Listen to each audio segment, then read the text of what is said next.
for later.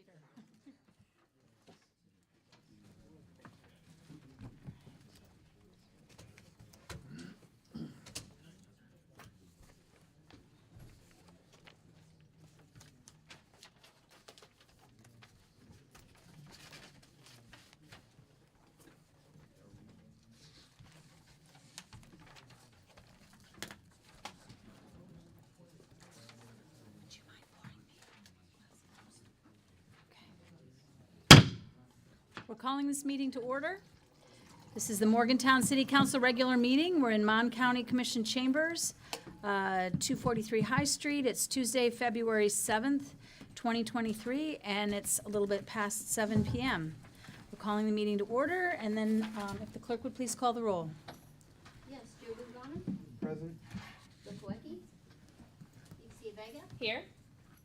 Deputy Mayor Trumbull, Here. Dave Harshbarger, Here. Brian Butcher, Here. Chris Lane, Here. We're going to recite the pledge. I pledge allegiance to the flag of the United States of America and to the republic for which it stands, one nation, under God, indivisible, with liberty and justice for all.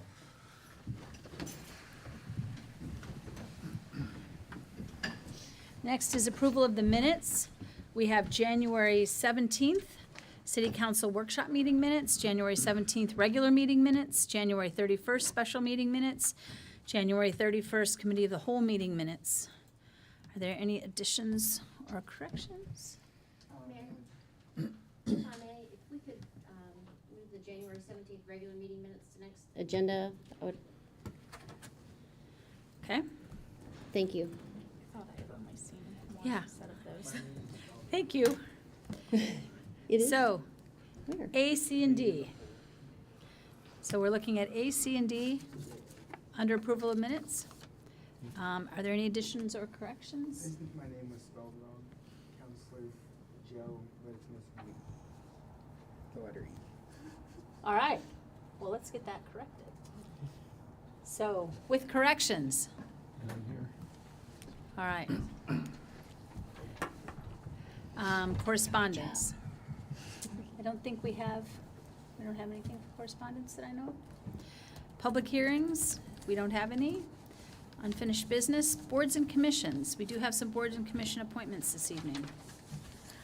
Mayor, I would like to nominate Marley Unigas to the Transit Authority Board of Directors. All right. By acclamation. Abstain. Okay. I was not in that interview. Very good. And then do we have any others? Mayor? Yes? I would like to nominate Tim Stranko to the Land Reuse and Preservation Board. All right. And all in favor? No. Abstain. Pardon?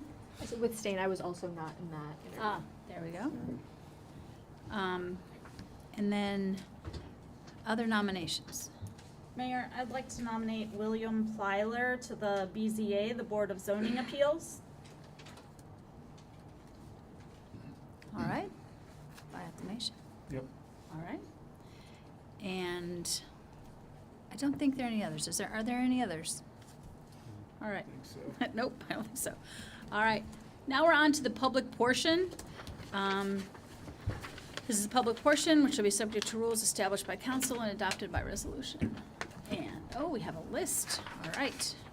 When you come to the podium, if you would state your name and your address, and there's a little timer there that'll tell you how much time you have. Visit Mountaineer Country Convention and Visitors Bureau.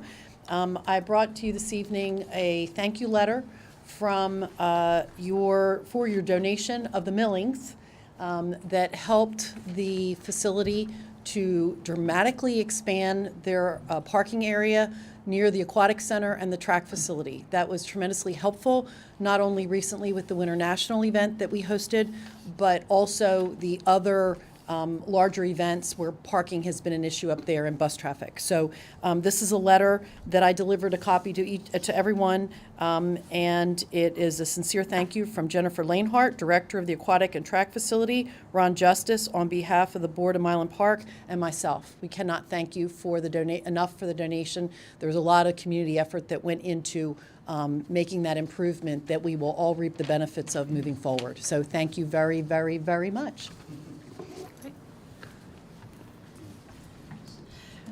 John Klein? Yes, John Klein, 1340 Anderson Avenue, Morgantown.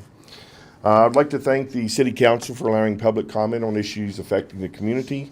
I would like to address the City Council tonight regarding the ice arena and its plans moving forward. I applaud the City Council and Bow Park's decisions to keep the ice rink open to some degree this next winter. However, I believe the City Council and Bow Park need to reconsider this project and totally halt the plans for renovations.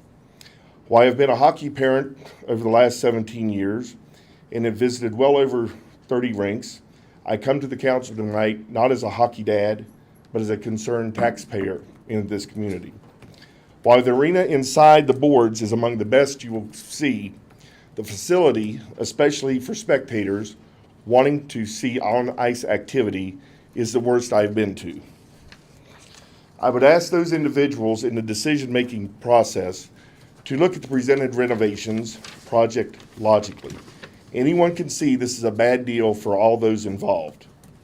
In the current proposal, there are 14 planned improvements.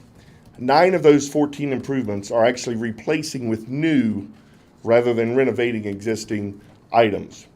In fact, when reading the proposal, you essentially build a new facility around wooden beams and in an area that is not big enough to support the improvements that are needed.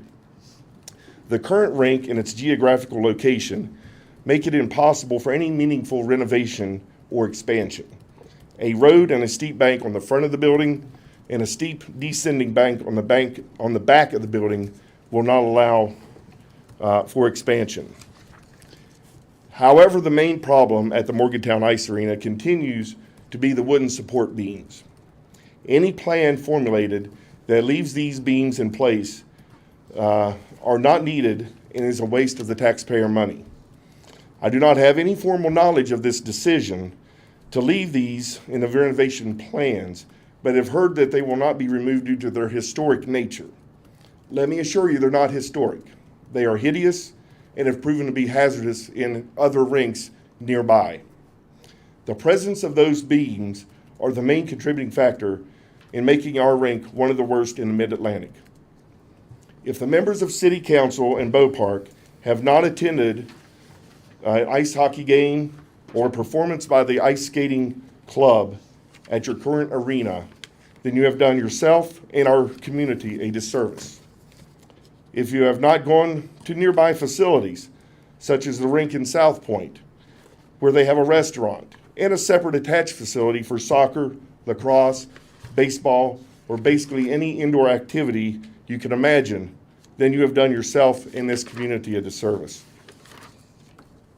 Now, I'm not a building construction guy, but I have researched extensively at the cost of a new arena. The number that keeps popping up is $6 million. It's fair to say we could build an adequate facility for $6 million, a new adequate facility for $6 million, but we could have a one-of-a-kind, all-purpose facility that this community deserves and needs for the $11 million that appears to be available for a rink. In closing, I urge City Council and Bow Park to rethink and reimagine what could be.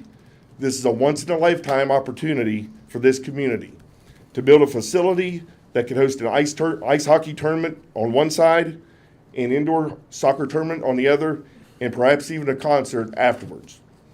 However, if this opportunity is not seized upon, well, fellow taxpayers, we have just bought a $5 million snack bar. Thank you. Thank you. Brandon Viola?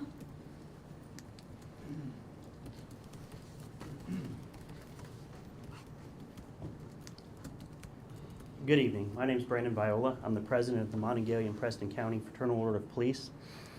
My address is 4646 Compressor Station Road in Brewston Mills. I'm not here tonight to talk about the recent incident that hit public social media regarding the police department. I feel that the police department administration has already addressed that adequately. I'm here tonight instead to address some pay and compensation issues affecting the Morgantown Police Department. I've heard about this from other sources and from other points of view in recent months, and the members of the Morgantown Police Department have filed legal action against the city over it. Yet the problem continues and worsens.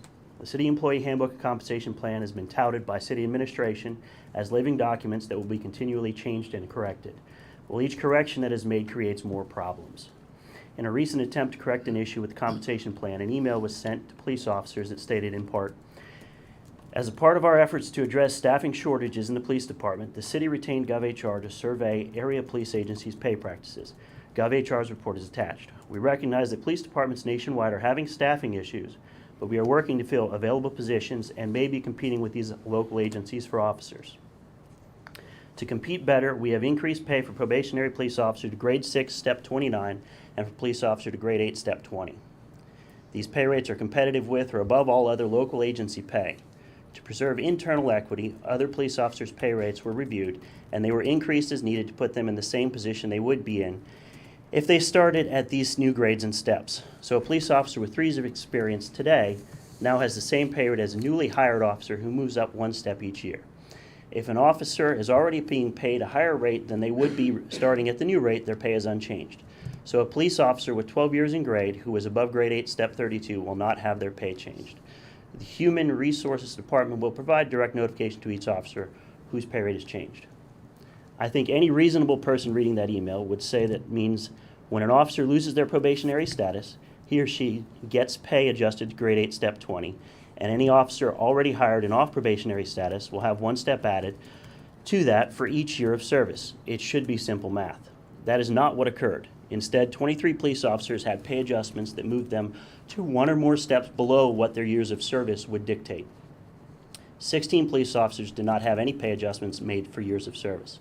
3 of them had the 12 years of service that was used as an example in the email.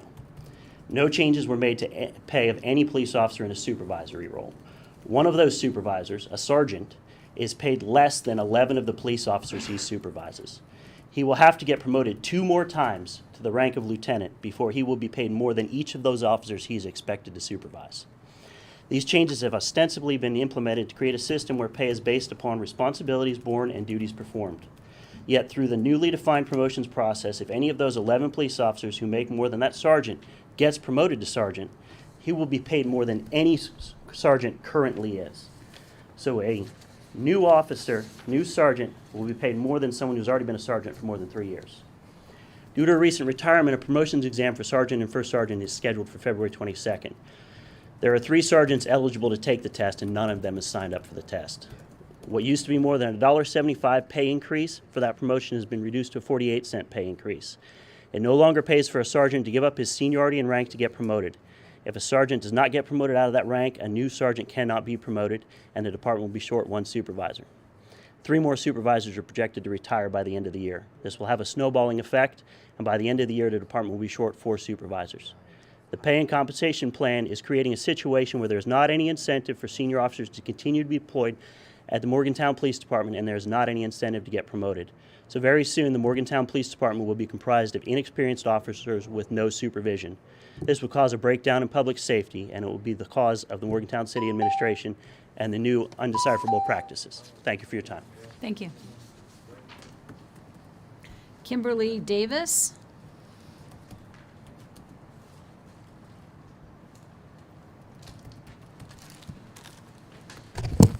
Thank you. I'd like to acknowledge the council and the mayor. I'm here tonight to speak on behalf of the homeless situation in the local area. My address is P.O. Box 354 Westover. I told a few of the people that I see from time to time when I take food down that I was going to come and speak on their behalf. After, it's been about 2 weeks, not sure of the date, a gentleman who I'd never seen before was there when I was giving out some food to a lady who I have seen before many times. And he said that a gentleman from the city told him that the next that in 2 weeks they were going to come and tear down the encampments, and I'm not sure which and where he was exactly, but he said it happened the next day. So the lady who was there told me that her mother had died in the past couple months, and they did come back that day, and they took the only pictures that she had of her mother. So I'm just here. I know you all probably have a plan that you've been working for quite some time, but I'm just asking that you would be considerate of those belongings that those people have. Last year and this year, I, out of my own pocket, purchased gloves and scarves and hats. You know, I found a place that they're very inexpensive and they're a nice quality. And so I keep them in my car till I give them all out. Some people don't need them, some do. I went back out to the same place this year, happened to get there the day after they got them in. So that's telling me, in fact, the lady who was there, I had given her a hat and some gloves earlier in the year, and I had to give her another hat and gloves after the items were taken.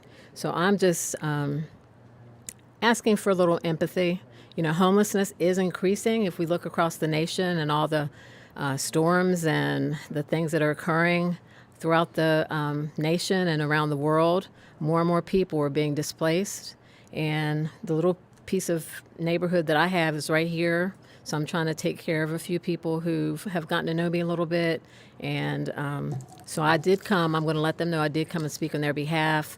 But I'm just asking next year. They tell me they have to start all over every time this happens. And I know this happens nationwide because I read some of the papers where it does happen nationwide.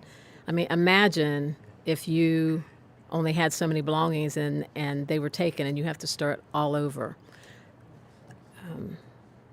We're supposed to look out for those that can't take care of themselves, and that's why I'm here today. Thank you very much for your time. Thank you. Possible to ask those in the audience to be respectful of this talking? 'Cause Oh, yes.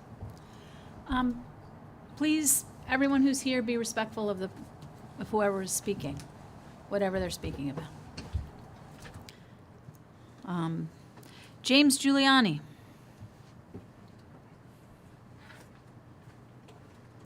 Good evening. My name is James Giuliani, 256 Prairie Avenue, National Landmark, Alexander Wade House. Always a very proud and entrusted steward. Well, I'm officially on the ballot. Took me about 140 signatures to get about 80, it seems like, but not a very good system, not a fair system. Certainly not a fair system to the ladies that have to count the votes, have to be the discretionary decision makers of what constitutes a legal signature. We're not even talking about a vote. We're talking about a signature. I had people turned away. In fact, I had 9 teachers. 9 teachers' signatures and printed. Wasn't good enough to be accepted. I don't know what that tells me about our teachers. These were both in higher education and high school level. They printed their name, they signed it, and it wasn't accepted. They live where they live. I've had people, but in any case, I want to move beyond that because these ladies, Christine and Heather, they're awesome. What they're appointed to do is crazy. And the thing about it is, each and every signature I got on my own, okay? I hope everybody else that's out getting signatures does the same thing because that's how you meet the people. That's how you do the experience. To get somebody else to do it, that's foolish. Why would we even allow that? But how do we even know? What do we even know? But let's move on to the more important stuff. Wow, it's outrageous. It's irresponsible. It's negligent. What this city, and it appears council members, certain council members have put out there about our police. Now they're here tonight. Many of them are here tonight because guess what? They want equity. They want fairness. They want to know their purpose. How do we get there? Understand, I'm going to be on this council in July, and I'm going to inherit whatever's happening here. And right now, guess what it is? It's a no confidence vote against this council and this administration. I want that removed. We need that removed if this city is going to move forward. If this city expects to compete in the nation, in the state, then guess what? When this kind of message gets sent out, okay? WVU, they're very worried about what's going on in downtown Morgantown, surrounding neighborhoods. They should be. We all should be. And I'm very worried. Because, folks, that's why I'm back here. I'm back here because guess what? We need business people. We need leadership. We need vision. We need voices for the communities. I went out to a part of First Ward that they've never, ever seen a councilman in some time. Annexed in, no appreciation. Why? Why? It's that hard? Is it that hard to go visit people, to see people? How hard is it? Oh, is it my attitude? Is it my temperament? Let's not all worry about that, Jenny. Let's not any of you worry about that, because guess what? My temperament's just fine. I'll be just fine, because guess what? I will create leadership within this community. I will bring this community back. I will bring this downtown, but here's what I'm going to tell you. I am not going to do anything by myself. So I need the cooperation of every council member. We need the cooperation of the administration. We need to all work together, because unless that happens, folks, look at the direction we're going in. If you think only the police and the fire department have no competence against this city, then you haven't talked to your business people, have you? You haven't talked to your citizens, have you? It's everywhere. Everyone I go talk to, they're just like in desperation of what's going on in the city of Morgantown. This is young people. This is seniors. We've forgotten our seniors. But anyway, my time's over. We'll be back. We'll be here plenty of times. But let's move this all forward. Thank you. Is there anyone else willing to speak? You do not have to be signed up, although it's appreciated. If there's anyone else that's interested in speaking, we are here to hear you.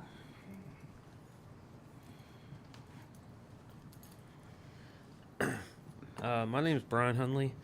I live at 6210 Elmina Street in Morgantown.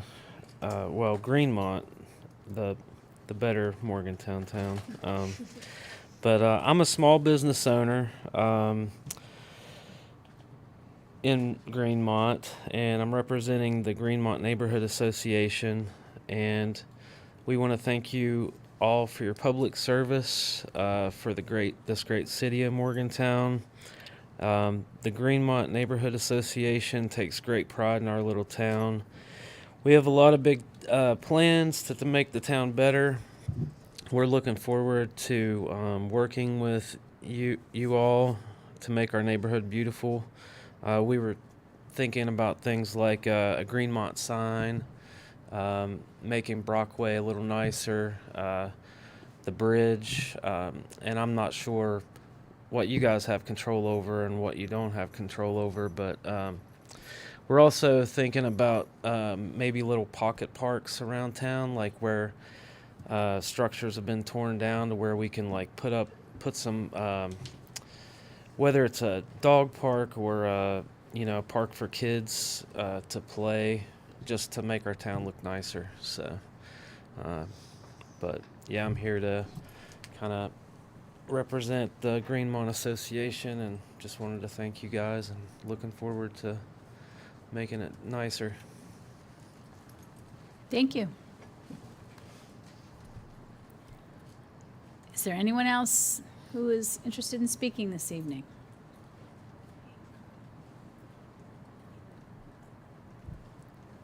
All right.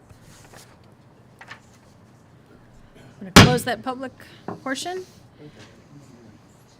There aren't any special committee reports. We do not have a consent agenda, and we are on to new business. Consideration of approval of the first reading of an ordinance authorizing a contract with Republic Services for solid waste and recycling services and amending Article 11.39 of the City Code entitled Solid Waste Collection. City Manager. The ordinance would basically authorize city manager to enter into a contract with Allied, I've never heard their real name or their corporate name, but it's Allied Waste Services of North America, better known in our area as Republic Services of West Virginia, and to execute all contracts and other legal documents and to implement the terms thereof effectively. And that's That's what we're here to consider tonight, is a 5-year contract with Waste Services. Several of the changes that will occur as a result of this contract, Republic will provide mobile trash containers on wheels that will make it facilitate our citizens being able to move their trash in to the curb and back more effectively, and really is more compact and really increases the efficiency of the whole service. Much of the service then would be mechanized, and much of the handling of it, not all of it obviously, but a lot of the handling of it would be taken over with a lift arm. It's city administration's recommendation that this contract be entered into so we can move on with and move the program forward. So, does anyone have, we had a lot of question and answer at the committee of the whole meeting, but some people didn't get to participate at that time, and other people may have developed more questions along the way. So if anyone has any questions relative to the changes in the existing contract, please feel free to ask them now. I had a question about the containers. Somebody had asked me, are people required to have that container, or can they have their own? Because we had like a senior citizen that had asked me, she said she had a very specific trash can that she used that was a lot smaller than these. I didn't know if it would be everybody our had preference that everybody uses the same, but I think Waste Management's willing to look at individual cases. Would you like to address Well, that? so you would come up, if you would come up to the podium. It's because we're being taped and it doesn't work if you answer from your seat. It's not because we're trying to make you. It's hard to hear. There's Oh, some yeah. sort of thing above our heads, and we have no idea what you're saying. He was mentioning someone having a specific container that they could manage, because perhaps like, they are they were required an to have the older. ones that are supplied, or can they use their own? Is basically what the question was. So we are going to have a provision where if someone is handicapped or if someone has a need for that smaller container, that they can complete the application and they can let us know, and we'll consider that and give them a smaller container. The hope is that everyone will use the one that we supply them so that everyone has the same consistent look about. And I understand everyone has a different, maybe a favorite can or something like that, but I really think once they start to use the one that we supply, not that it's better, but they're going to enjoy it. They're going to really understand why we wanted to give them out. So my hope is that everyone will give them a chance. But you do have, for someone that has trouble managing a large container for a specific reason, they can acquire a smaller one. Yeah, we are going to have limited number available for people that really are going to need them, because we understand that. The 95-gallon cart will be the standard cart for every resident in the city, and we'll be running an elective program that people can sign up for, where they can qualify for 65-gallon, and we still will honor our backdoor service for people that can't or struggle with bringing their cart out to the curb, that we will, go to the side of their house or even behind their house and retrieve that if needed. Is the backdoor service something they need to, obviously, it's something they need to apply for. Do they need to pay anything extra for that? Or No, it's just an application process. So, did anyone else have something? I have one question. So I also took a tour of some areas in Greenmont with someone who has a lot of rental units, and was showing me kind of how they handle trash with their, because they don't do dumpster service. They all have individual services, and I was also just driving around the area and just looking at where people kept their containers, because some people don't seem to have like a place, like if they don't have a garage, if they don't have like a screen, like a lot of times things are very visible from the roadway, and their trash container that I could see was not as large as that and was maybe on their porch, or there were places where it might not work space-wise. I mean, legitimately, not like preference, but like legitimately, they may not be able to. I wanted to see one of your containers if I could, just so I could imagine how that would fit in some places. So it may be that some people would have a legitimate request, not to thwart your program, not to keep you from keeping people like me who need the large size, because there's 4 of us, and I have some yard waste and other things that I need to, and I do compost, but there are some things that don't work in the compost. So I appreciate the large container, sounds good, replace a bunch of containers that are downtrodden and could be used throwing away. And I think it's great. It's just, it seems like there's gonna be legitimately some places where we may need to make some exceptions. Absolutely. So how do you handle that? Like with rental units, they had made special smaller that held like a 30-gallon trash container, and they had a decent looking place where it goes that the toters won't go in. Right. I guess the easiest answer is kind of a case-by-case scenario. It is something unique that we work with even to this day. Multi-unit residents are kind of a mixed array of service. Some of them have what we call commercial front load or rear load cans, which is their 6 or 8 yard cans placed strategically on the property. And sometimes they elect for residential single metered unit conversions where they go to cart or hand pick services only.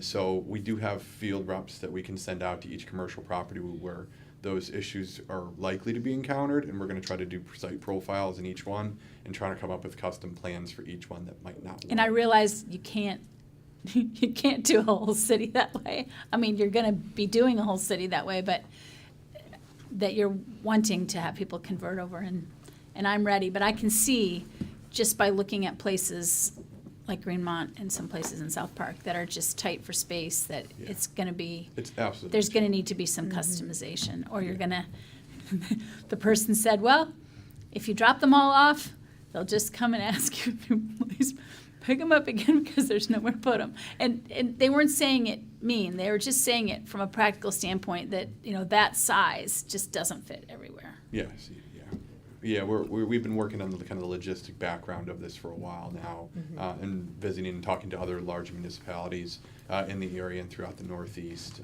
Probably doing some visits to try to take some unique solutions to those problems and bring them back. Yes. Well, you're going to deserve medals when you're done, so thank you. So did anyone else have questions? Yes. Mayor, your question prompted me. In some of our neighborhoods, in particular Greenmont, I know the garbage trucks don't fit down the street.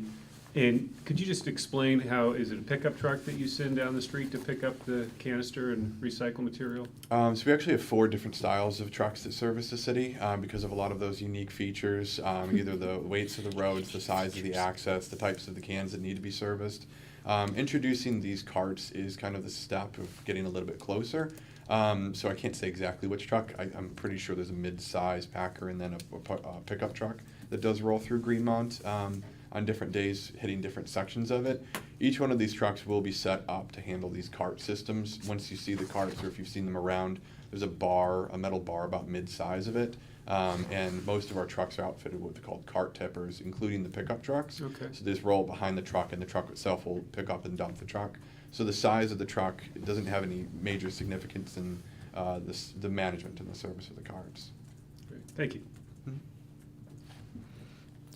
I don't have questions, I have comments. Comments are fine. You can sit down if she's making comments. Okay. Thank you. I just wanted to bring up, I was personally one of the folks who was interested in exploring options, but I understand that would bring its own set of challenges with a new company. And I understand that our contract has a lot of changes in it that will make things much better. And I just wanted to say that Republic has been doing a much better job, I feel. I don't get nearly as many complaints as I used to. But that is not to say that they are not with complaint still. I just wanted to recognize that over the last several weeks, I have heard from folks in Greenmont in the 6th Ward who have had missed pickups. I have heard, I mean, my own pickup was missed last week, the same day as committee of the whole, when, you know, I chose not to bring that up at that time and discussed it with you after, I believe. And this week I heard from several people in South Park, and their counselor is out of town, so I think I probably picked those folks up who contacted me because they had some missed pickups. And I've been telling everyone, you know, send it to Carol, and she will get it taken care of for you. I just thought we would be remiss not to mention, because there are still some issues and there's still a lot of work to do for the reliability of service. Well, if you don't want to ask a question, I would like to ask a question. So if you wouldn't mind coming up one more time, that would be great. So we've always wondered, and I'm not sure I've asked the two of you, but in the past, a long time ago, a couple people before you all, I think, there was not a route that was even written out. And then we got to a stage where the routes were definitely written out. And I was wondering if we were ever going to get to a stage where there was like a data point and you could see whether your trucks went to every single place on the route, charted out. And I don't know if that's like garbage of the future or garbage in 5 years or garbage now, or how that works. Well, Garbage of the Future is actually here. We started rolling out that exact system over the past 24 months. We started it with our roll-off in our commercial trucks first. So they have tablets inside of their trucks which automate everything that's kind of happening with what stop they're going to, even a GPS getting them there, a picture of the can of the one they're picking up. And then automatically customers on the commercial end can elect for automatic notifications of, you know, your truck is on the way, or if there was a car blocking the can, they'll receive an automatic notification of your can was blocked. We'll be back at this time to try it again. So working out the kinks in all of our programs through that piece. We did introduce the tablets or electronic portion to our residential fleet here in Fairmont as a part of the nationwide pilot. So our residential fleet does have those. They are slowly updating those systems because it just went live about 6 months ago. So it's being rolled out in phases. So the routes are all digital right now, and working towards kind of full automation and tracking of where our trucks are. So even if you call customer service, they can pull up exactly the sequence number that the truck is on and knowing how long it'll be there. Realizing that it takes a lot to roll out that kind of technology in a unique way. So, you know, I can't say it'll be here tomorrow, but it will be here soon. You know, within this contract for sure, you'll start to see, you know, those kinds of improvements to our systems kind of happen naturally, just nationwide, not just here in Morgantown. So I think in the different wards, there are different spots that there really are places that often get missed, whereas other places don't ever get missed or rarely get missed. So might that be, if it's within the last couple months, just like a weak spot in the data system? So we need to really be sure that you all get good data on that, because some people I think had reported in the 7th Ward, and I know in the Woodburn area they'd reported that it had happened to them like more than one time or 2 or 3 times, and they're tired of calling it in or whatever. But they need to call it in if that's what's being developed, so that they don't get left off the list because they're not calling in. Correct. Yeah, we address everything that comes in, and we do take those kind of analytics of our trends and our misses in our areas, and kind of put those into a system to either address our routing, change our trucks, retraining backup drivers, things like that. Most of the service issues, I guess historically, are usually based around those specialty smaller trucks. You know, specialty smaller truck breaks down. Obviously, that puts it in a day delay until we move a different truck from either a different route to back it up. But we've been increasing that fleet and trying to get a backup to everything that we have, so it doesn't happen, which is why things have slowly been getting there. But obviously, we're still working through those kinks with that routing, but it will get there. Well, I think it's been much better where I happen to live, and they're still missing some in your area. Unfortunately, when I was out getting signatures, this is about all I heard about was certain people in the legislature, and then trash service. And there's, at least in my neighborhood, quite a bit of frustration with the trash service. Yeah, there's especially towards getting towards Star City in my end of the ward. Most of those people have reported that they consistently miss pickups, and you know, it's frustrating. I heard the same from South Park. I think the Greenmont and the Woodburn over the last couple of weeks were maybe weather related, or maybe, I think mine was weather related. I don't know about the Greenmont, but I heard from the South Park folks that it is a regular occurrence. Yes, so I guess, so then explain how the website will work. So right now, it's still in kind of the development phase, but you'll have a sticker that comes on the toter, and if that isn't gonna work, then you can certainly dial it up through a link. And it's gonna have different things you can access, and one of those things will be a form where you can type in your name, your address, and your comment. It will come to us, and we'll be able to address it from there, so someone doesn't have to call into the call center, they don't have to call Carol, they can just type it right into that web form, and it will come straight to us. We'll be able to process it, get a response back to the customer, and we'll keep a log of those that we can then, of course, give to you, so that we can all kind of see what's happening and what the resolutions are, so that we can kind of stay ahead of those issues. So it's definitely going to be something that's streamlined, easy to access for us. We'll be able to get that information to you, and really just work together to kind of see, is it something where people aren't putting their trash out on time? You know, there could be a myriad of things that are happening, but this will allow us to have a little bit more visibility right away into, because people will be able to directly tell us, rather than telling a call center rep who doesn't maybe understand or take down exactly what the person says, or maybe someone leaves a voicemail and then that gets interpreted, you know, you tell 10 people and you get 10 different interpretations. We will be able to understand exactly what the resident's issue is and deal with it kind of more directly. So then would we have some kind of regular reporting of Yes. those, so that then I think we're good. Okay. Thank you. I think that's very useful. I spend a lot of time trying to convince people to call Carol, and then when I see her every day, I ask if they have. Sometimes they have, sometimes they haven't. I think making it automated, all I have to do is, scan this and send it in myself. That will really streamline things. Thank you. All right, so this is under new business. So I think we're time to call the question. I don't think we have a motion. Pardon? No one made a motion.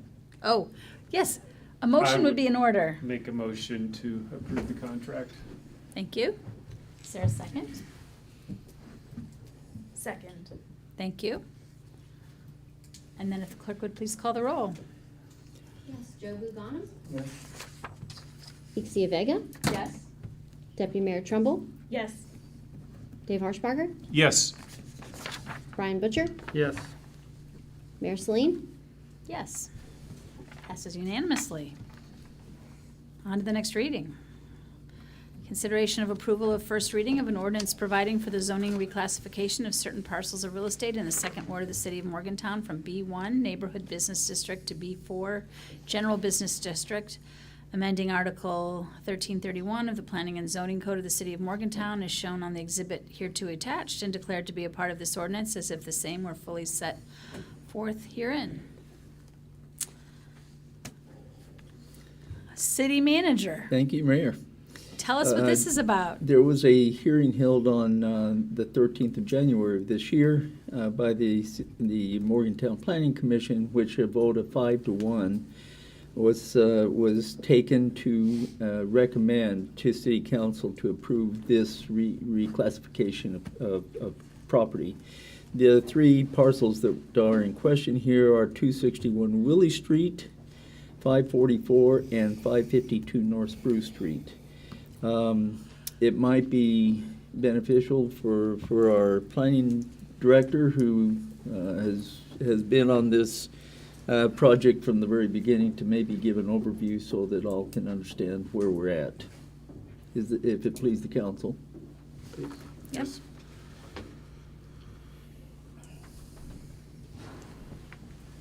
Good evening, Mayor, members of the council, City Manager Haas. Just to kind of go over what was in the report and in your packet. In the Commissioner's report, staff found the proposed zoning map amendment to be consistent with the city's comprehensive plan update that was adopted by City Council in 2013. More specifically, the 3 parcels being considered for rezoning are in the city's core, which is defined as the zone with the densest development in the community. The city's future land use map identifies this same area, generally bound by Willie Street, Prospect Street, and North High Street, as downtown enhancement, which is further defined as continued infill and redevelopment in the downtown core with a mix of employment, civic, commercial, and residential uses as described in the 2010 Downtown Strategic Plan. I'm happy to answer any questions, and the applicant is here tonight as well. Does anyone have any questions? Mine were answered at the committee of the whole, so I do not right now. Thank you. Why B4? Because it's consistent with what's adjoining in the city. There was some other options to consider because there is different zoning designations such as B2. But again, as I mentioned at the committee of the whole, B2 is more of your service business district. It's more auto oriented. And of course, being downtown, the B4 caters to that type of character and development in the community. Thank you. Are there any other questions? Clerk, let's see, do we have a motion? Move to approve? Second. Perfect. And then, please call the roll. Joe Buganum? Yes. Ixia Vega? Yes? Deputy Mayor Trumbull? Yes. Dave Harshbarger? Yes. Brian Butcher? Yes. Mayor Celine? Yes. Passes unanimously. Item C, consideration of approval of a supplemental resolution authorizing the issuance of the Morgantown Building Commission Lease Revenue Bonds, Series 2023A, Morgantown Ice Arena, and the leasing of certain real and personal property from the Morgantown Building Commission, approving the form of a lease agreement, bond purchase agreement, continuing disclosure agreement, preliminary official statement and other instruments, agreements, and documents, and authorizing the delivery of such preliminary official statement, all relating to the issuance of the Morgantown Building Commission Lease Revenue Bonds, Series 2023A, Morgantown Ice Arena. City Manager. If it please council, I would ask some time be given to our city attorney who's been working with bond counsel and other individuals to fine tune this whole bond issuance. Thank you, Kim. The supplemental resolution before council is parallel to one approved by the building commission today. This is your final action to approve the actual sale of the bonds that will fund the ice arena project. Construction bids were received by Beaupark and its architect last Thursday, and I believe will be presented to the board for consideration of an award tomorrow at Beaupark's meeting, which would allow financing to move forward on the schedule set in these supplemental resolution documents with an anticipated closing on March 7th and construction to start soon thereafter. The supplemental resolution is modification of or a supplement to the council's previous bond authorizing ordinance that authorized certain funds not to exceed a set amount for this project as well as the new Marilla Pool project. We have with us tonight Tom Amon of Steptoe & Johnson, bond counsel, and Rob Steptoe of Cruz & Associates, who is the underwriter for this project, who can provide a bit more detail about the financing schedule from here and what this supplemental parameters resolution does for the city. Would you guys mind just coming to the podium?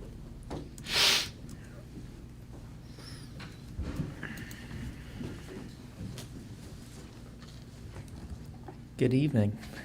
So we have good news. We're getting close, finally.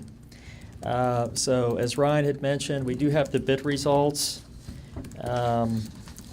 We are in at approximately $12,700,000 on the project.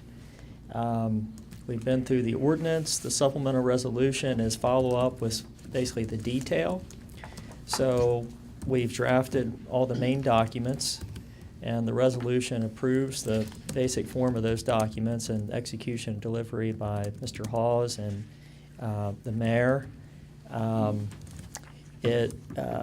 Basically, it's a bond purchase agreement, a trust indenture, a lease agreement, a lease assignment, and a deed of trust. So we'll have that lease, as we've talked about before, we'll have that lease arrangement between the building commission and the city, which is what gets the bonds repaid, a deed of trust or a lien on the actual ice arena to secure repayment, and then the assignment of those lease payments to the bond trustee to actually get the bonds repaid. We have the schedule, which brings us to, we should, and Rob can speak to this in a little more detail, we should have a credit rating and a call with the rating agency on Friday and know what the results of that are, but we're expecting something pretty favorable for the city, and that will help in marketing the bonds, getting a better interest rate and lower debt service. Then next week, we're going to post the offering document, which is also one of the forms of the documents that you're approving this evening.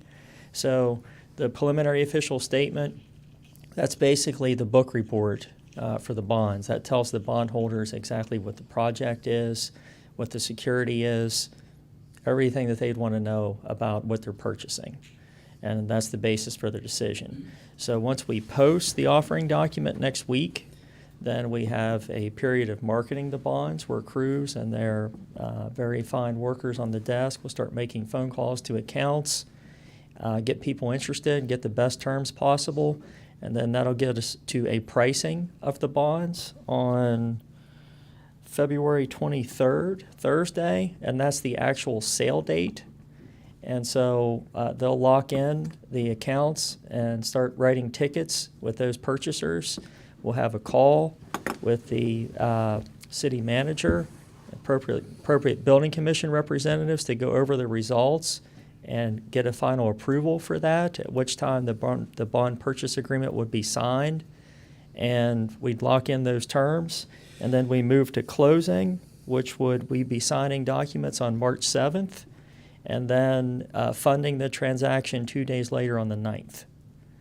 So that's basic overview. Rob, if you'd like to, is there anything else you'd like to add? I would just say that we had we actually had the rating call last week with Moody's. I'm sorry, Mayor, could you mind? Point of order, we're not having any talking, please, when you're speaking. So the city attorney and finance director, I believe maybe another official from the city, and Matt Jaffe, the representative, the lead analyst at Moody's who covers this region, and Cruz and Associates and your bond counsel, we all got on a call last week. The rating process is such that Matt will essentially send questions in advance. Then Kevin Tennant, Lori Livengood, also Ryan, they prepare responses. We send them back to Matt Jaffe at Moody's, and that's the basis for the telephone call that we had, which was positive. And so based on the city's sound fiscal position, we're optimistic we're going to receive a favorable rating, which will lower debt service by lowering the interest rate and therefore the interest cost pretty substantially on the bonds that will be sold. And so the combination of the lower interest cost, avoiding a debt service reserve fund, and also structuring the bonds a certain way will achieve the most efficient structure for the bonds. And so basically Morgantown will sell itself in the marketing period, and we've been working on that offering document for a long time. And we feel like it's a pretty good product. We're excited to be able to use it to market the bonds starting next week on Thursday, as Tom said, the 16th. And we'll have a 1-week marketing period. Our trading floor have relationships with individual investors in West Virginia. And the advantage there is they can purchase the bonds and receive a double tax exemption from the federal government and the state government. So that's an incentive for individual investors to purchase Morgantown's bonds. Also, local banks have an incentive to purchase bonds, and then other institutional investors as well. So we package that whole product and have a pricing period a week after that. The marketing period begins next Thursday. So then we would price those bonds on Thursday the 23rd, bring those results back to the city, and walk through, discuss the results on a telephone call, make sure you all agree with the results. Then we'll get a verbal acceptance that will be incorporated into an actual written contract with all of the investors, which is the bond purchase agreement. And then we'll close 2 weeks after that. Crews will wire funds to West Banco, the trustee, and into the project fund, and the other various funds and accounts will be set up by West Banco as well, in addition to the project fund, a sinking fund, a rebate fund, a cost of issuance fund, and those sorts of things. But anyway, that's where we are. We're very close and excited to be able to start marketing. And between now and when we market next week, we still have work to do. We want to make sure that we're sizing the bond issue properly. Obviously, an award has to occur on the bids, and then once we have everything lined up on the size of the bond issue, then we'll be in a position to post the offering document next week and market for a week before we price. Questions? Anybody have a question from bond counsel? That's very helpful. Thank you, Rob, laying Sure. it out in that manner.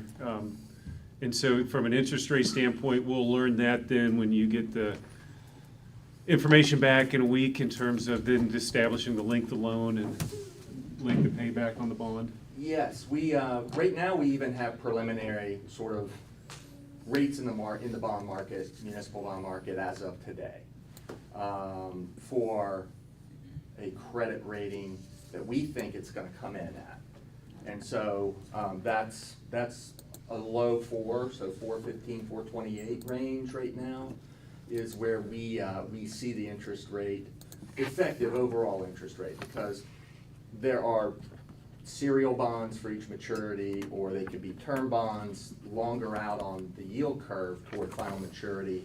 Investors will need more yield because their money's being tied up longer and they can't reinvest it typically. So the trade-off there is to give them more yield, but that's standard across the entire financial services industry. So, but yes, we'll have between now and 2 weeks from now, well, a little over 2 weeks actually, maybe 16 days. We'll have, when we have the pricing, that's when we'll lock in the interest rates and structure the final debt service based on the interest rates. We'll put all that together and we'll send it to the city and Beau Park and bond counsel, and then we'll jump on a phone call about 2 o'clock, I'm guessing, that Thursday, the 23rd.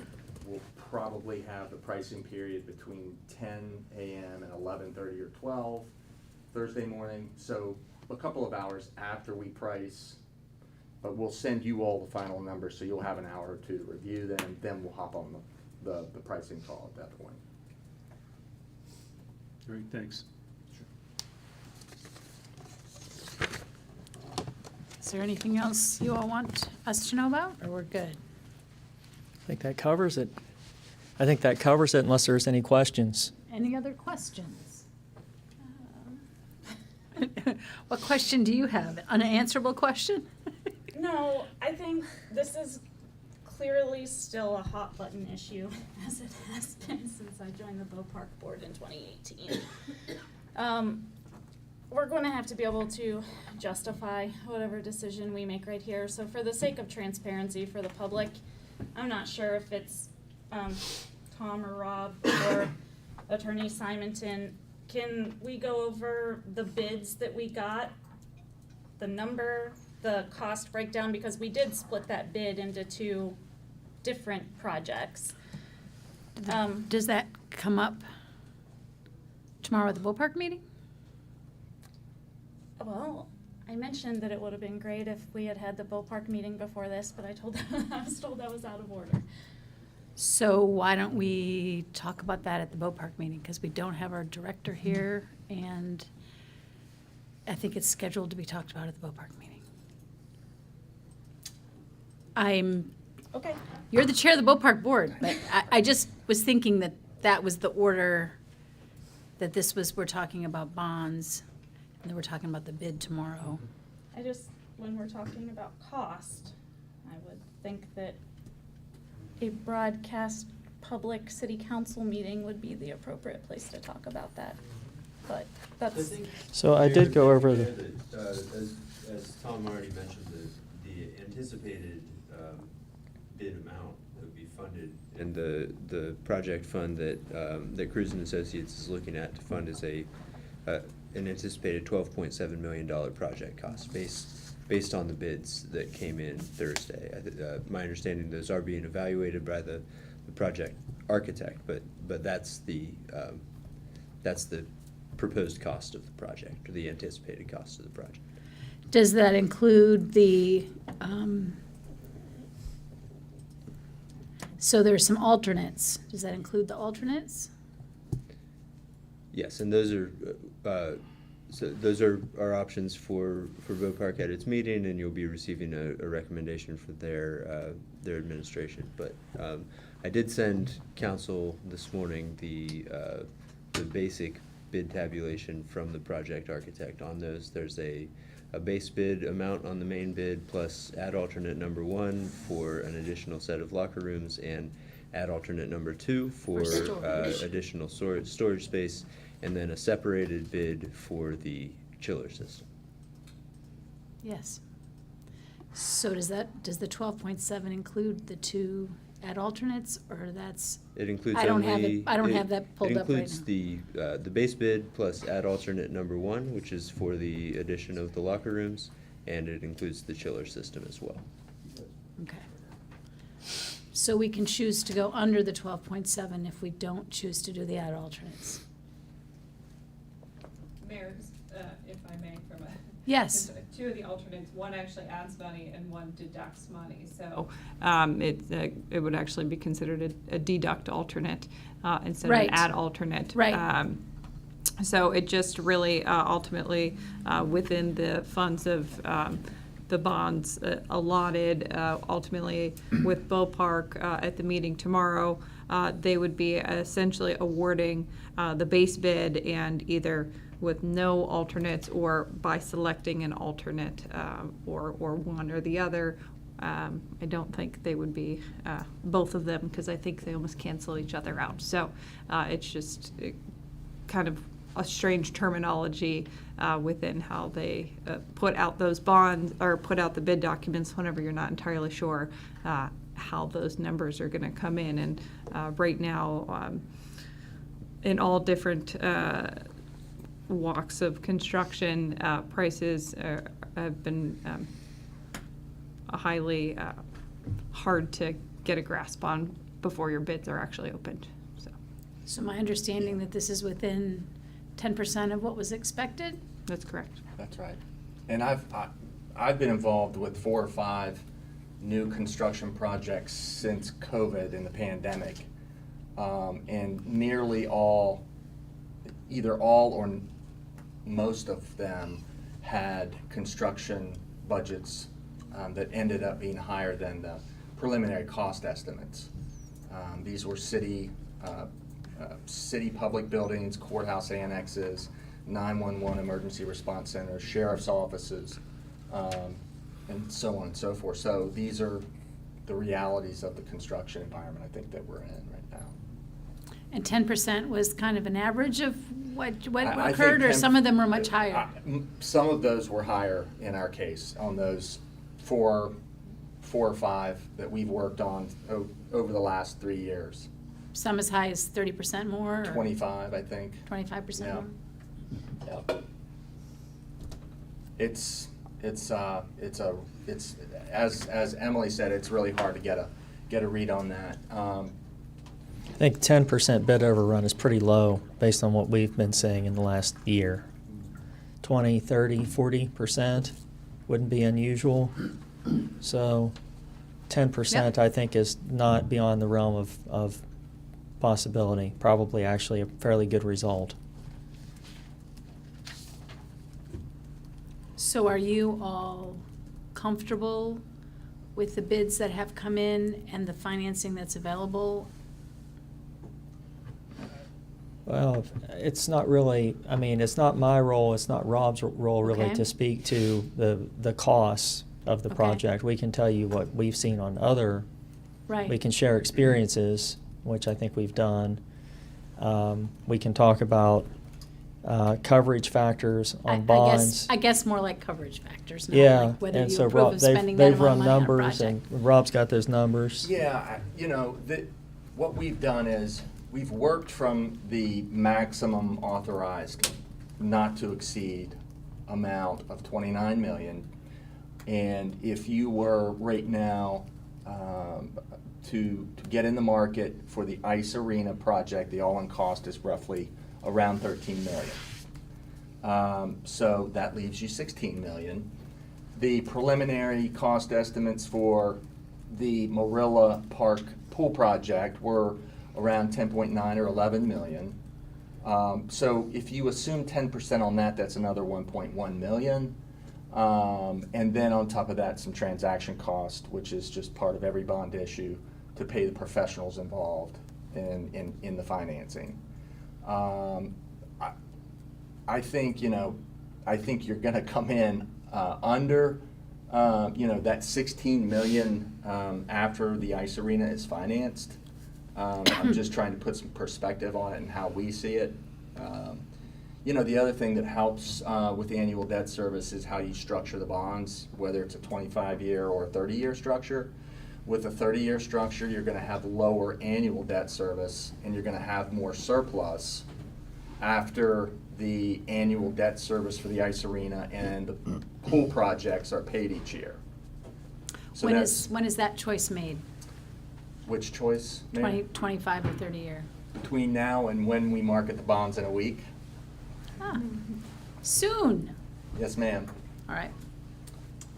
In the 12.7 million bid, which is actually a combination of two bids, which I feel like we're skipping right over. Does that include closing costs and things like that, or It those are does on not. top? It does not. That's Okay, so why don't we just go down the total budget? So we got the base bid of 10.3 million. We've got the WVU lockers, which I understand is an additive alternate, of 745,000. We've got the separate bid, which included the chiller, the slab, and the dehumidification unit. And the total of those is the chiller is 814,000, the dehumidification unit 714,000, and the construction contingency, what am I saying? Yeah, construction contingency of 75,000. So the total of those gets you to the 12,715,000 project cost. Then you've got the cost of the financing of 429,000. You get then a total of 13,144,000. Depending on how the results of the bond sale, given the city's credit strength and the anticipated rating on the bond, you could see a premium on the bond sale. So that's actual sale proceeds of the bonds that are in excess of the par amount of the bonds. If that occurs, Cruz is anticipating that amount might be around $150,000. So that lowers the par down to the $12,990,000 dollar figure that we were talking about as being the final size of the bonds. But again, that's going to vary somewhat depending on whether the city chooses to go with the 25-year or the 30-year repayment. And then, of course, the interest rates that result from the actual pricing of the bonds. So you're getting in the ballpark with the 12.9, but we can't give you an exact number. There's a couple of variables that have to be nailed down just yet. Is there anything that anyone feels like is not being covered by that? There's another aspect to the structuring where there's a refinancing option, typically between 8, 9, 10 years after closing, that is also available. So after the interest rates are locked in on this financing, 7, 8, 9, 10, depending, then that's a marketing negotiating situation with investors, but also that allows you all to get back into the market sooner to refinance. You know, let's say if we were at 425 or 450 overall on the interest rate, and you wanted to refinance in a lower interest rate environment like we had 2-3 years ago, then you could do that after a certain period of time. And we try to get you the shortest period of time, but it's a give and take between the investors and the underwriter in that process, and that's part of that process when we're marketing the bonds for a week that we go through to try to get you all the shortest call date possible, the earliest call date possible after Well, you wouldn't want it too early in case the Right. continuing trend continues. Well, You'd want and- some distance out, but the earliest possible, so that you'd have the most effect if you could get a lower rate. That's right. Is that all at our, negotiating a new rate is all on our end? Or does that also open it up for the other side to, Well, that's just it depends on the approach for the approach for the sale, whether you would go with a public offering similar to what is being pursued now, or a private placement where you're just going to a bank and you're negotiating with the bank or banks. So that is a decision for the city at a later date, depending on where the market is at that time and what's most advantageous. A project of this size, that's why you're pursuing a public offering. It's hard to get a bank or banks to participate in something this large. But as you get paid down over time, you get it down to 5, 6, 7 million, you may be able to talk to a bank down the road about something of that size.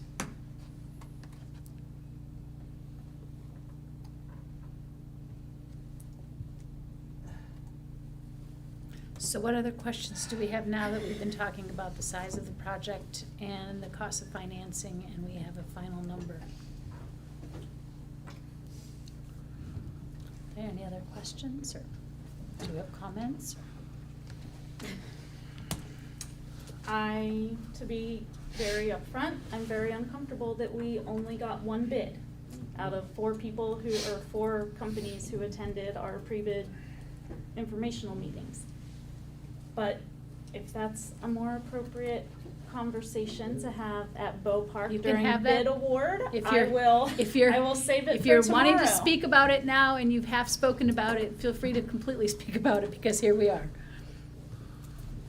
I'm in favor of moving funding forward, but I think that's something we as a Bow Park board need to look at, especially considering we had set what I understood to be a very maximum project cost limit, and this is more than that.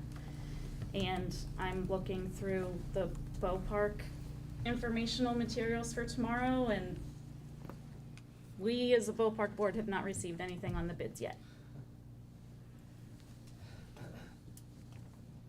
True. What was the original number that you were talking about before? We had set a very hard upper limit of 11.5, and it's now 12.7, and about 7 of that is WVU locker rooms, which can be removed, but that's still above, and I don't know. So, from a procedural standpoint, the supplemental resolution, if council were to act on that this evening, it would still give the Bow Park Board the flexibility, if you all were to decide to remove, say, the locker room part of it, that would be within enough time to allow the finance team to react and back that out of what's being marketed to the holders and result in a smaller size for the issuance. So the supplemental, into the an supplemental alternate. isn't holding you back in any way or binding you in that respect. And But just it does. procedurally, maybe that's a question for you.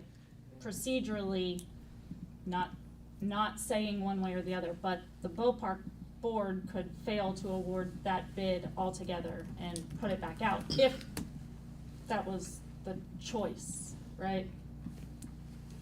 Yes, the Bow Park Board is considering the construction award because they manage that facility and will manage the project. And so in that event, presumably if the bid is just not awarded, then the financing for this portion of the bond authorizing ordinance would not go forward. I don't mean that to be indicative of any coming choice. Again, we haven't discussed it as a board, so. Yeah, this is not the supplemental resolution is not a mandate for council to move forward. It's just an authorization to proceed. So that if Bow Park finds some parameters that for the project that they want to move forward with, then the mayor and the city manager and the building commission officers have the authorization to market and sell bonds. And Mayor, we, as a council, have agreed on a 29 million bond for these two projects. And not being on Bow Park and not being in the bond business, we'll rely on the expertise of these gentlemen of the Bow Park Board to provide us the best facility within those parameters. And my understanding is that 10% over, and then with the possibility of making sure that we find that comfort with the Bow Park Board for whether we want to make some alternates or take some pieces out so that it works. This is actually a really good result that we're seeing today.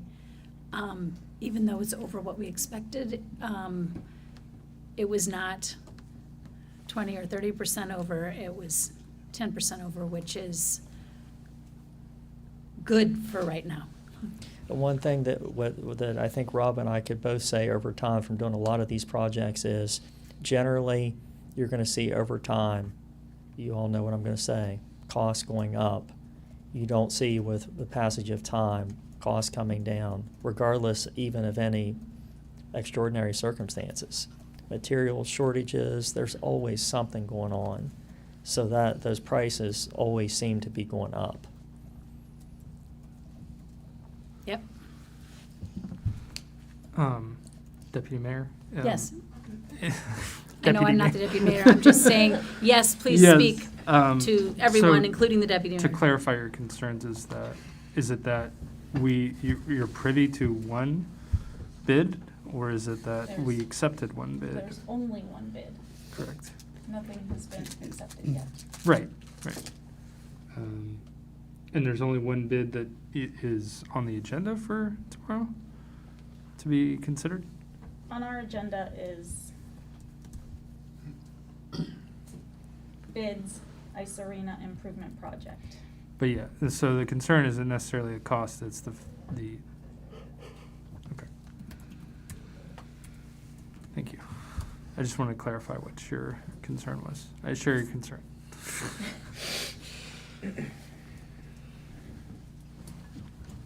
Anything else that you all feel like Rob or I could help with this question? Anything for the bond council? Anything from our attorney or anyone else in the room?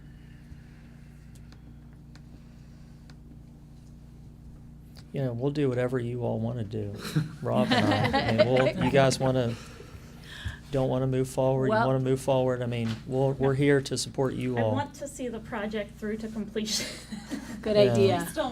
Please don't get me wrong, I'm just disappointed with the bids. Yeah. is the Bopark meeting? Tomorrow, 3. 3 o'clock? Mm-hmm. You gonna come there? Would you like me to? I'll be happy to. That might be nice, thank you. Sure, absolutely.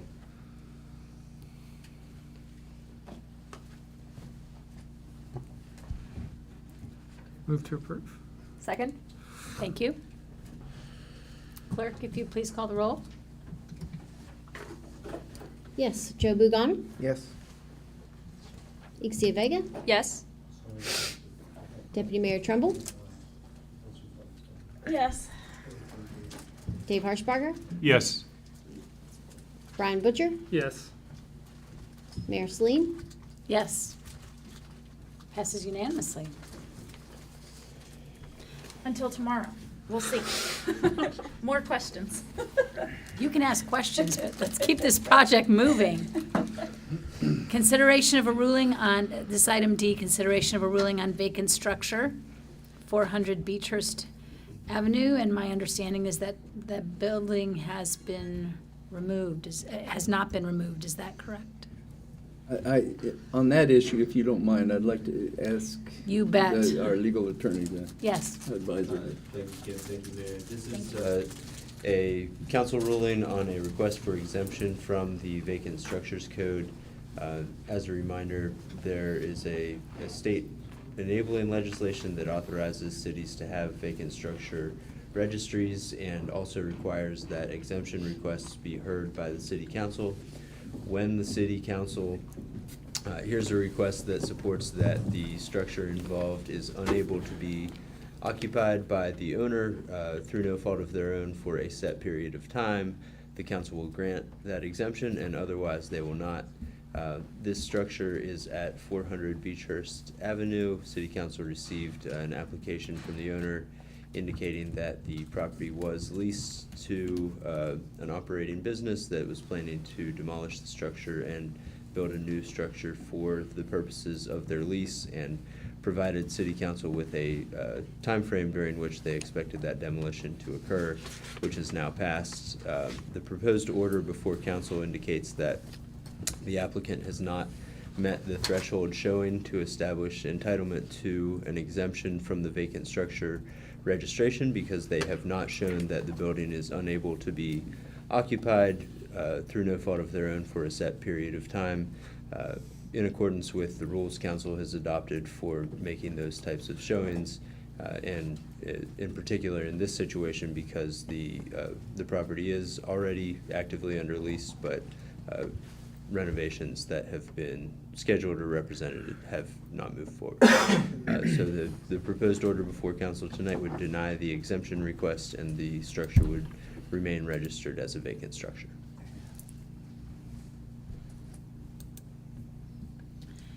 Just for clarification, this is the property on Beechhurst that when we had our hearing back in the fall, they said was going to be demolished within a few weeks. That is correct. I believe by November or in November was the date. Yes, Council. Been a while.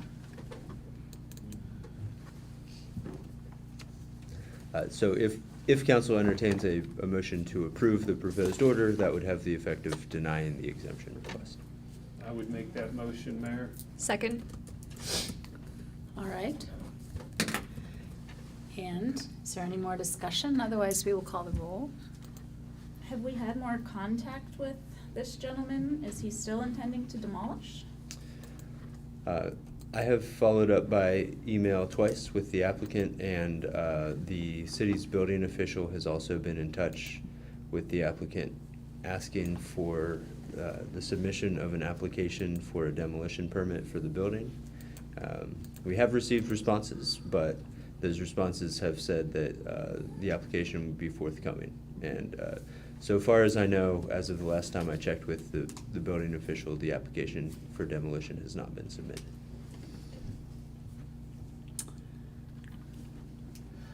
So, we all clear on what we're voting on? The yes removes the exemption status. Yes. All right. So if the clerk would please call the roll. Yes, Joe Bugon, Yes.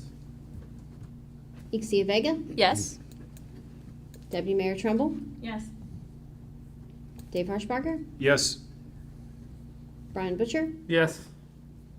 Mayor Celine. Yes. We're denying the exemption.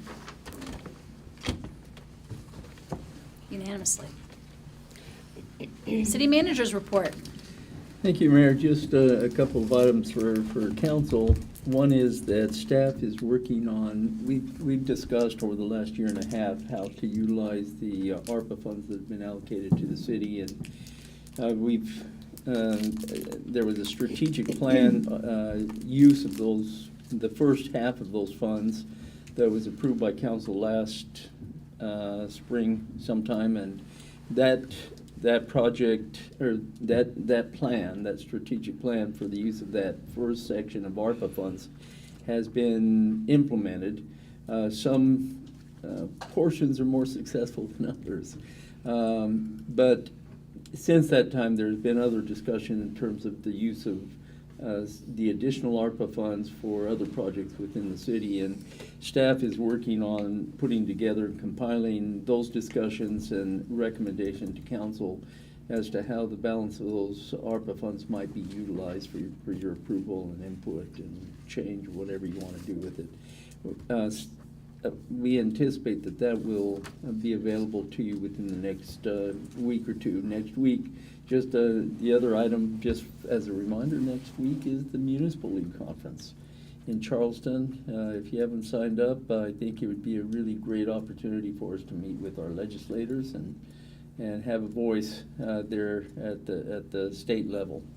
But because next week we're engaged in that, we probably won't have it complete next week, but the following week we'll have it pretty well finalized for discussion with council. The other item is there is a new restaurant opening up on Wall Street downtown, a Mexican food restaurant. Ribbon cutting is Thursday at 11:30. Walnut? Is it walnut? What did I say? Wall. Walnut. I want to make sure I'm going to the right place. Walnut. I know the folks that are opening that up, and they're excited, and I plan to be there for the ribbon cutting, but it'd be another business for the downtown. That's exciting. That's all I have, Mayor. Thank you. Wonderful. Report from the city clerk. Yes, Mayor, I'm going to provide an update on our candidates for our April 25th election. As of today, we have one person who will be officially on the ballot because the signatures are verified, and that is Danielle Trumbull for the 5th Ward. We do have other folks who have turned in their certificate of announcement and signatures. They just have not been all verified. It's a long process. So 1st Ward, we have Joe Abu-Ghanem and James Giuliani.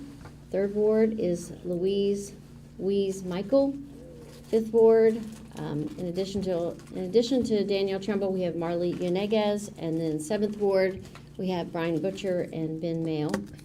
I want to share a little bit about our signature verification process because when candidates are bringing those in, I know that they're anxious to see what their number is. But I want to share a little bit about the process because it does take some time. First and foremost, Heather and I both do a verification so that there's 2 sets of eyes on the nominating petitions.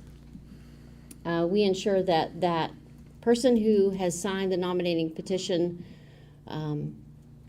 is a registered voter in the city and also a registered voter in that ward that they are signing for. So that means we log on to a spreadsheet that is provided from our county clerk, Carrie Blaney, and we look up to see if they are a registered voter. We verify the information, the name, date of birth, address, and such. And then we log on to our city website and we look at our interactive map where you can type in your address and it takes you to the ward that you are in. It's not just the city clerk's office that can do that. The public has the opportunity to look into that that map as well, in case folks are not sure which ward they're in. So we type in all of each signatures, registered voters' address to ensure they have the right ward. And then lastly, we search another spreadsheet that is provided from our county clerk, and it is copies of the registered voters' signatures, not just their signature, but their name, date of birth, address, and such. So I just want to make sure that I'm sharing that with the folks who are turning in signatures. We're doing our best to do a complete verification and make sure that we're doing the right thing. And then also, when it comes to signature verification, we do have guidance from the Secretary of State's office, and I know it's a tough thing, but you look at spacing and size and proportions and positions and spelling and loops and cross marks and all kinds of things, just because, when you register to vote when you're 18, if you're 50, so, and I'll speak for myself, I don't sign the same. So we analyze it and we compare them, and to the best of our, we make the best judgment, and that guidance is, again, from our Secretary of State's office. So to make sure that everyone knows when those are due, it's February 13th, and that's a Monday. So making sure that everyone knows. Also, I will be out of the office on official business on the 13th, 14th, and 15th. So because we have 2 sets of verifications, I probably will not be getting to mine until I return to work on Thursday. So that's the 16th. So there will be a slight delay, but we encourage the candidates to get at least 100 signatures. That way we're good to go.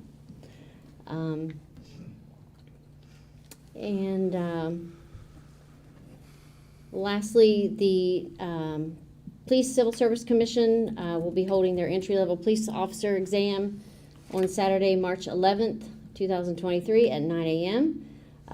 As of today, we have 15 applicants. There is a place on our website where you can apply. Search morgantownwv.gov, type in police officer, and scroll down, and there's a place where you can, a link to apply. You can apply online, pay online, and it comes to Heather and I immediately, and then we reach out to the applicant. If anyone has any questions about that, please spread the word that we're looking for good candidates, and we'll be able to answer any questions they may have about the application process. And then just to follow up on what First Sergeant Viola shared, the Police Civil Service Commission will be administering the required test and examination for the promotion of the rank of sergeant and first sergeant to the Morgantown Police Department on February 22nd. And there is an application period, and that period is set by state code. And so the deadline to apply is 2 days from today. And as of today, we do not have any applications for sergeant. So, and if there's no questions for me, that concludes my report. I have a question. Someone asked me how we're going to be publicizing that there's an election, or how we're going to be getting out the vote. And I was remembering maybe the last election that we had some signs up reminding people about the vote and other strategies. So I didn't know if that portion had been planned yet in the midst of doing all of the other things, but I just wanted to encourage and kind of remind people that even though there's only elections for certain ward representatives, that everyone votes. So the entire city, every registered voter can vote. And I think we need to make sure we're getting that across. Yes, And this is from a phone call or two from different people. I do know that I have heard from some residents that they did receive the flyer in their MUB invoice. And those folks who do not receive a physical invoice in the U.S. mail, they should be, if they haven't already, been sent an electronic flyer from MUB. They did that. Good. So we will be sending another one out. We have our polling places nailed down, and so our next flyer will be going out soon, beginning of March, through MUB, and it takes about a month and a half to hit all of the residents with the billing cycle. So we're switching it up a little bit. The flyer, it'll be small enough to stick on your refrigerator, so hopefully that will help in getting the word out. We're using our new sign that our Public Works Department received, and they can make their own signs now, so they're making more signs for us. They already have, and all of the places where we've had signs in the past, they will continue. They will be there again this year. Nice. And one of our polling places, which is something new, a new place, is the Mountaineer Mall. And so part of our agreement with them is they have like little marquees, if you will, throughout the mall. And so we'll be taking those up to the mall for people that visit the mall and walk and whatnot. So, and we have the ability to make some yard signs as well. So we're hoping, doing all the things that we have in the past with our communications director. He'll be pushing that out for press releases and putting it in a paper and all of those things. Thank you. You're welcome. All right, we're going to move on. City Attorney.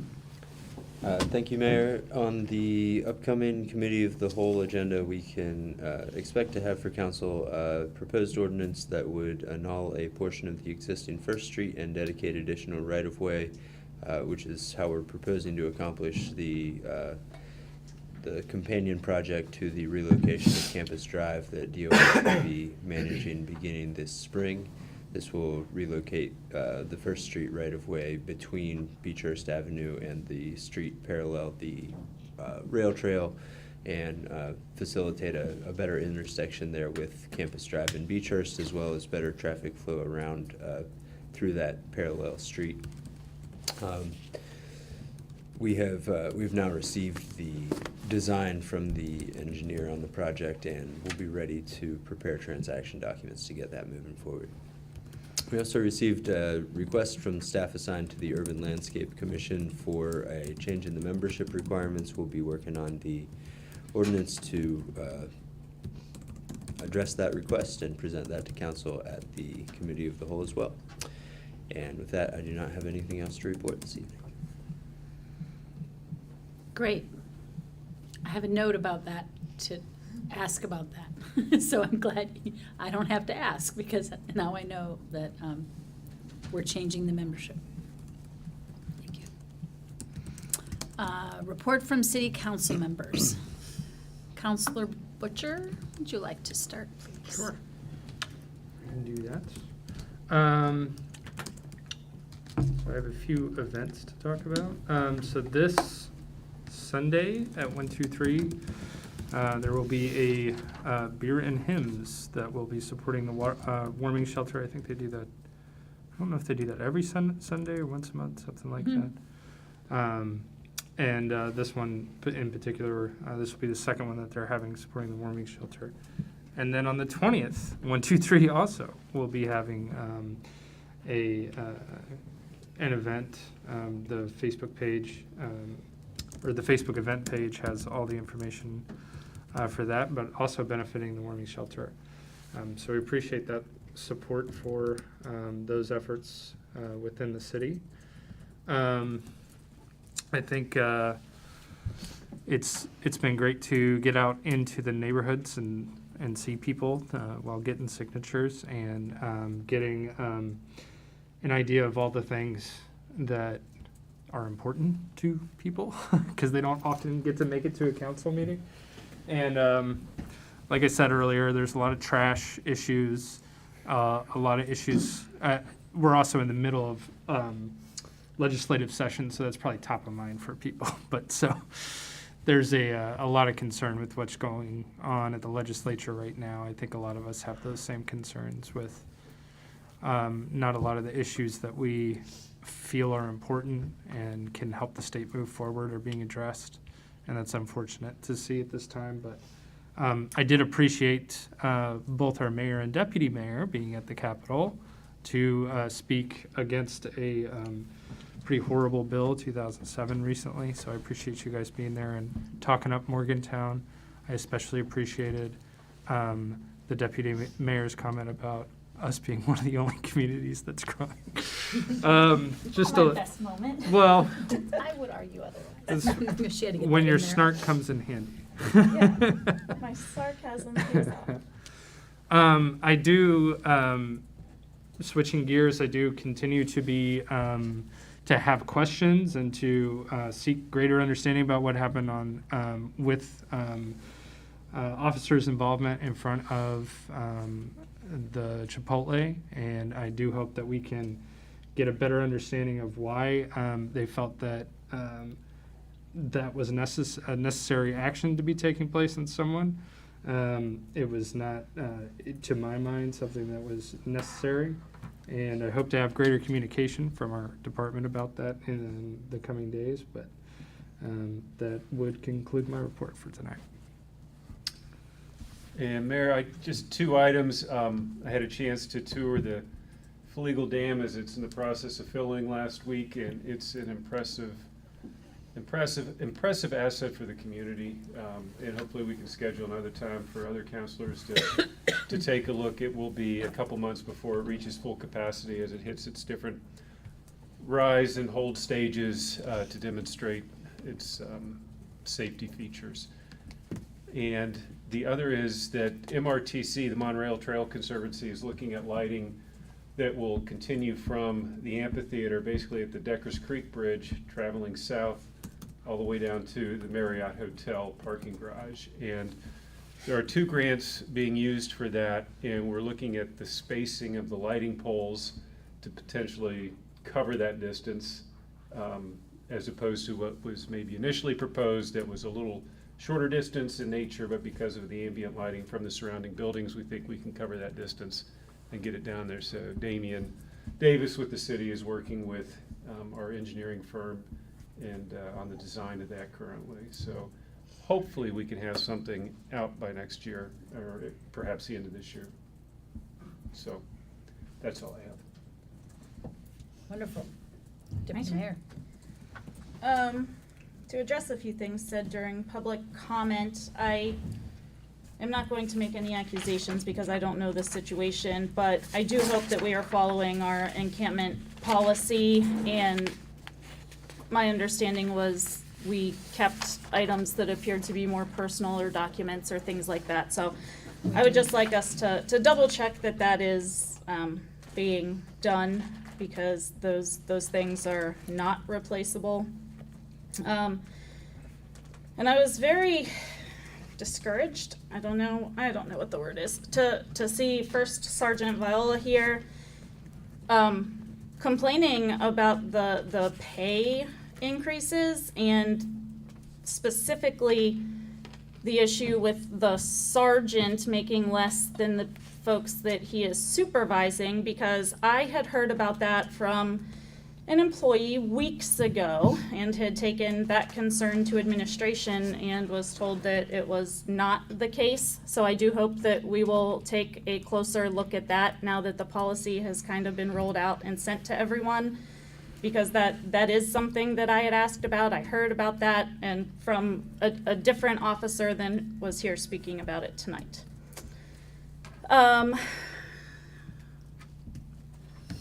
Yeah, I've been attending a lot of Morgantown community resources meetings and events, really embracing my role on that board. I've been attending a lot of meetings specifically concerning the warming shelter operations with the manager of the shelter and the manager of H3.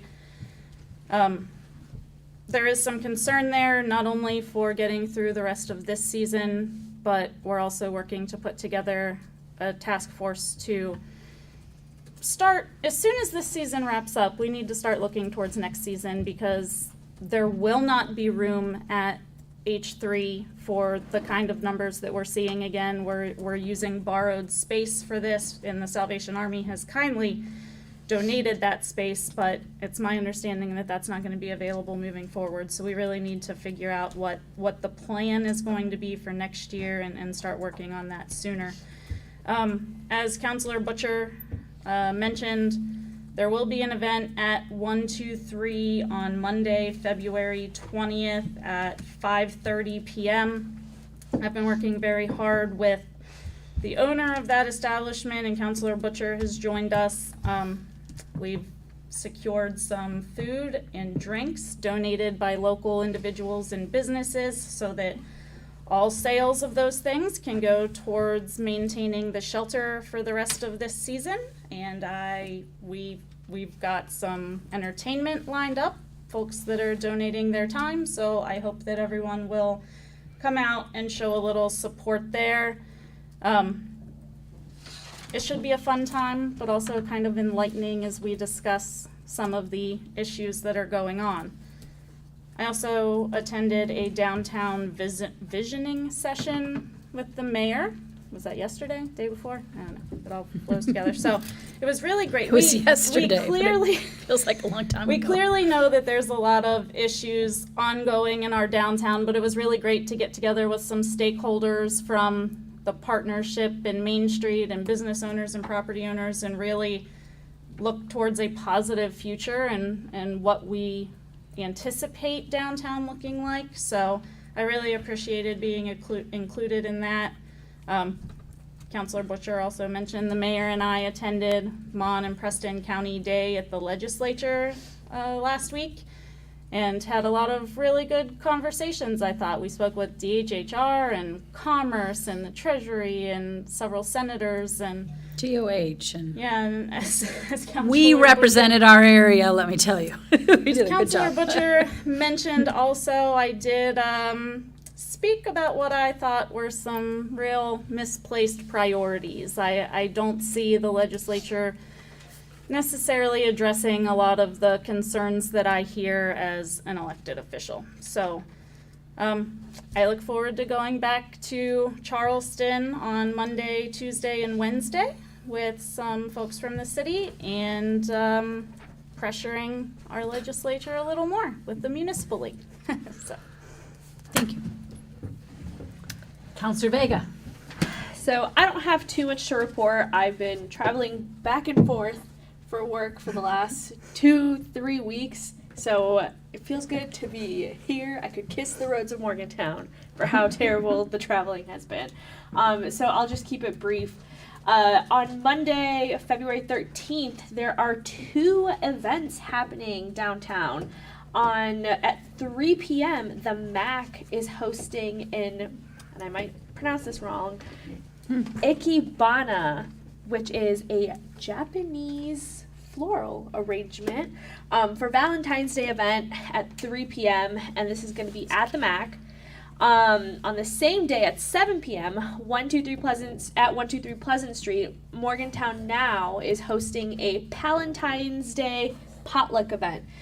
where we're asking folks to bring in period products for donations. There's a ton of groups in our city that need extra period products, so if you can stop by, get a drink, bring a meal, and bring a period product, that would be great. The Center of Budget and Policy on next Thursday is hosting a what does the West Virginia budget mean for Mon County families? And I believe it's at 7 p.m. in the library. But this is just going to be a conversation with those experts to really break down what the state budget is going to look like for our county. I want to echo what Councilwoman or Deputy Mayor Trumbull has said and what Councilman Brian Butcher has said. And again, I want to give y'all a shout out for going down to the Capitol and being some of the, I think, the only city representatives there to speak on our behalf. And Brian, even though you were working, you were still putting out the updates on Twitter, so that was very much appreciated. And a final thing is that Sister Cities Commission is looking for new blood. So if anyone is interested in international affairs, please apply to interview. We're in a rebuilding stage, so we're really looking for folks to interact with this commission. And that concludes my report. Thank you. Councilor Begun. Yeah, I'm sorry for the last 2 weeks I've been attending to some personal matters, and I was digitally disconnected and out of town, so I apologize. You do not have a report this evening. Everyone needs to have some time to take care of family business. I just want to say that I have very much appreciated people's commentary, be it critical and specific, be it general, be it ways that we can improve, things that you all don't agree with. We are listening, even if sometimes we're not immediately doing what you're asking. We are often really thinking about it. So I appreciate all of you who came and spoke today. And I don't know if you realize all of the things when people are mentioning, kind of what they did the last couple of weeks. It's amazing the number of things that these people and whoever's filling these seats into the next term do, be it visiting with neighbors, be it I had a couple of different business owners on Friday that wanted me to see some things in Greenmont, so I luckily could have them scheduled all together, and then we visited a few more sites that other business owners had to see what's going on in that particular neighborhood. So there's a lot that goes on behind the scenes. There was a really neat Chinese New Year that was held by the Chinese Association of West Virginia, and I think there's one in Morgantown, and was held at the Christian Missionary Alliance Church, which it had not been held there before. It usually is held a couple different places on the university, and they hadn't had it for a while because of COVID, and it was really nice, and the city had a representative there that happened to be me, and there was an art opening at Wiles Hill. I really appreciate the work of Main Street Morgantown, who organized a really neat event working on planning, 10-year planning for the downtown to add to our 10-year plan that has been developed over the past year. And the way that they brought in all the different stakeholders and did a nice job of managing it. And also Morgantown Area Partnership in organizing Mon County Day. It really takes a lot of time for people to find attendees, get people to where they're going, and then schedule. It's very valuable to have somebody scheduling. Like Morgantown Area Partnership had everyone in most of the time in one room, so it was people from Preston County, people from Monongalia County, all in one room, and then different people from the different parts of state government would come into that room so that we did some running between buildings, but for a couple of the sessions, they were all in one room in one place, so we could efficiently meet with legislatures and heads of departments. And it makes a big difference if somebody's willing to take the time to schedule so that we can be efficient about it. So anyway, I also wanted to express my appreciation to staff and all of the work that they've put in with elections, legal matters, planning, budgeting. There's a lot going on right now, and it's very much appreciated, so thank you all. That's the end of my comments. How are we for, say, adjournment? Move to adjourn? Second. Do we have any executive sessions? It's not listed. I don't think so. We're adjourned. Now. We're done. That was Thank you all. my hammer. Ask that.